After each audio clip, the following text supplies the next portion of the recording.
ఇక డీటెయిల్స్లోకి వెళ్తే రాష్ట్రంలో గత 3 సంవత్సరాలుగా నిరుద్యోగులు జాబ్ క్యాలెండర్ విడుదల అవుతుంది అని చాలా ఆశగా ఎదురు చూస్తున్నారు. అలాంటి తరుణంలో నోటిఫికేషన్లు కూడా విడుదల కావడం లేదు. ఒక జాబ్ క్యాలెండర్ విడుదలైనట్లయితే విద్యార్థులు ఎలా చదువుకోవాలి, ఎలా డబ్బులు సమకూర్చుకోవాలి అనే షెడ్యూల్ను ప్రిపేర్ చేసుకుంటారని సోషల్ యాక్టివిస్ట్ డాక్టర్ అన్వర్ అన్నారు. అలాంటి నిరుద్యోగుల కొరకు డాక్టర్ అన్వర్ ఆధ్వర్యంలో ఒక పాటను రూపొందించి దాన్ని పాడి ఆ పాట సీడీని ఓయూ ఆర్ట్స్ కళాశాల వద్ద నిరుద్యోగుల సమక్షంలో సీడీ విడుదల చేశారు. ఈ సందర్భంగా అన్వర్ మాట్లాడుతూ ముఖ్యంగా బడుగు బలహీన వర్గాల విద్యార్థులు జాబ్ కొరకు హైదరాబాద్లో కోచింగ్ సెంటర్లలో కోచింగ్ తీసుకొని జాబ్ క్యాలెండర్ విడుదల కాక ఆర్థికంగా చాలా ఇబ్బందులకు గురవుతున్నారు. ఇలాంటి నిరుద్యోగుల బాధలను చెప్పుకుంటూ పోతే గంటల సమయం పడుతుంది. కాబట్టి నిరుద్యోగుల బాధను తెలిపే విధంగా ఈ పాటను రూపొందించామని, దీన్ని నిరుద్యోగులు, మేధావులు అందరూ ఆదరించాలని కోరారు. ఈ కార్యక్రమంలో నిరుద్యోగ విద్యార్థులు పాల్గొన్నారు.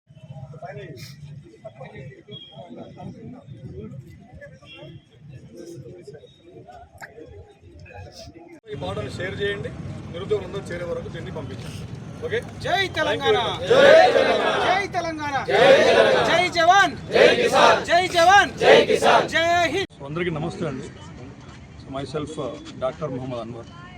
నేను ఒక సోషల్ యాక్టివిస్ట్ని.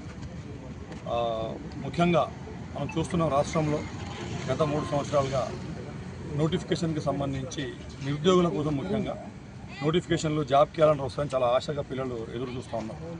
అలాంటి తరుణంలో నోటిఫికేషన్స్ రావట్లేదు. సో ఇంతకుముందు కూడా మనం చాలామంది నాయకులు కూడా మాట్లాడారు దీని గురించి.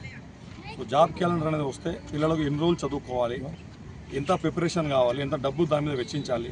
ఎందుకంటే గవర్నమెంట్ జాబ్ కోసం వచ్చేవాళ్ళు, ఈ చిన్న చిన్న ఉద్యోగాలు ఏవైతే ఉంటాయో ఈ ఉద్యోగాల కోసం అందరూ కూడా వచ్చేవాళ్ళందరూ కూడా ముఖ్యంగా లోవర్ మిడిల్ క్లాస్ ఫ్యామిలీస్ నుంచి ఉంటారు. సో వాళ్ళు ఎక్కువ రోజులు ఈ ప్రిపరేషన్ మీద కావచ్చు, దాని మీద వాళ్ళు వెచ్చించలేరు. సో కమిట్మెంట్స్ చాలా ఉంటాయి. కొన్ని రోజులు వాళ్ళు వచ్చి చేసుకున్న తర్వాత నోటిఫికేషన్ రాకపోతే వాళ్ళు డిసప్పాయింట్ అయిపోయి ప్రభుత్వాల పట్ల, చట్టాల పట్ల వాళ్ళకు వ్యతిరేకత వచ్చే అవకాశాలు కూడా ఉంటాయి. కాబట్టి వీటన్నిటికీ సంబంధించి మనం 3 గంటలు స్పీచ్ ఇచ్చినా కూడా దాని ఇంపాక్ట్ ఎంత ఉంటుందో మనకు తెలియదు. కానీ ఒక 3 నిమిషాల పాటలో నేను నిరుద్యోగులకు సంబంధించినటువంటి వాళ్ళ బాధ, వాళ్ళ నొప్పి, వాళ్ళకు సంబంధించినటువంటి అంశాలు నా గలం ద్వారా నేను ఈ నాయకులకు కావచ్చు, సమాజానికి కావచ్చు వినిపించాలని అనుకున్నాను. సో సమాజంలో జరిగేటువంటి ఏదైనా ఒక అంశంకి సంబంధించి మనము పాట ద్వారా కనుక వినిపిస్తే దాని యొక్క ఇంపాక్ట్ ఎక్కువ ఉంటుందనే ఒక ఆలోచనతో నేను ఈ పాట రాయడం జరిగింది. అన్ఎంప్లాయీస్ యాంథమ్ అని చెప్పి ఈరోజు ఇప్పుడు అందరూ కూడా నిరుద్యోగుల తరఫున పోరాడేటువంటి నాయకులు అందరూ కూడా వస్తున్నారు.